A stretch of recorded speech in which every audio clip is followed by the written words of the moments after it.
Planirane su 33 kancelarije za okvirno 150 korisnika. Na svakom spratu je planirana kuhinja za zaposlene i neophodne tehničke prostorije.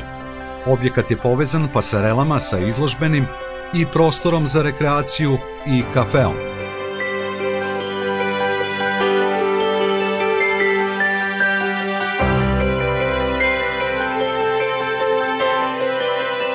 Predviđena je primjena tehničkih standarda pomoću kojih je osiguran nesmetan pristup i kretanje rampom, liftom sa vizuelnom i zvučnom signalizacijom, taktilnom obradom, uličnim mobilijarom sa jasnim prilazom do objekata, odgovarajućim dimenzionisanjem prostora.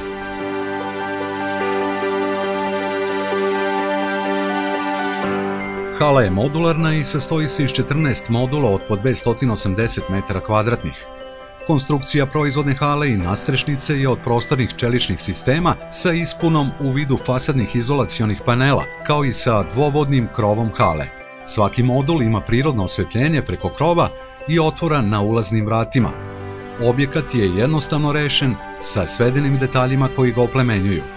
Parking prostor za zaposlene i korisnike, 90 parking mesta i 8 za osobe sa invaliditetom, nalazi se na ulaznom delu u parcelu. Realizacija ovog projekta ima višestruki značaj za celokupni Rasinski okrug.